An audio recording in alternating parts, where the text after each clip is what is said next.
പുതിയ മുഖം, ഇനിയൊരു പുതിയ മുഖം. ഏതൊരു സ്റ്റേജിൽ പോയാലും, പൃഥ്വിരാജുള്ള സ്റ്റേജിൽ പോയാൽ മിക്കപ്പോഴും കളിയാക്കി പാടുന്ന ഒരു പാട്ടാണ് പുതിയ മുഖം.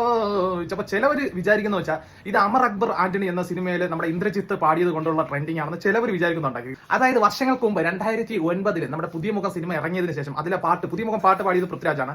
അത് ഭയങ്കര സംഭവമായിരുന്നു, പാട്ട് ഭയങ്കര ഹിറ്റായിരുന്നു ആ സമയത്ത്. അപ്പൊ അത് കഴിഞ്ഞ് ഒരു കൊച്ചു പയ്യൻ സ്റ്റേജിൽ പാടിയ പാട്ടാണ് പുതിയ മുഖം.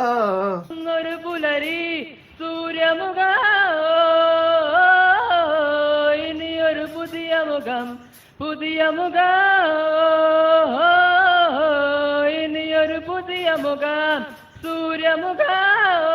അന്ന് സോഷ്യൽ മീഡിയ ഭയങ്കര ട്രെൻഡിങ് ആയിരുന്നു എന്ന് വെച്ചാൽ അന്ന് ഫേസ്ബുക്ക് ഭയങ്കര ഇതായിരുന്നു. അന്ന് ഫേസ്ബുക്കിലാണ് ഈ ഒരു സംഭവം ഭയങ്കര ട്രെൻഡിങ് ആയിട്ടുണ്ടായിരുന്നത്. പിന്നീട് അത് ഈ പറഞ്ഞ അമർ അക്ബർ ആന്റണിയിൽ അതിന് മുമ്പേ തന്നെ പൃഥ്വിരാജ് ഒരു ഇന്റർവ്യൂലൊക്കെ ഇതിനെക്കുറിച്ച് പറഞ്ഞിട്ടുണ്ട്. അപ്പൊ ചിലവർക്ക് ഒരു 90 കിഡ്സിനൊക്കെ ഇതൊക്കെ അറിയാമായിരിക്കും, എന്നാൽ 2K കിഡ്സിനോ അല്ലെങ്കിൽ ചിലപ്പോൾ 80 കിഡ്സിനോ ഇത് അറിയാൻ പാടില്ലായിരിക്കും.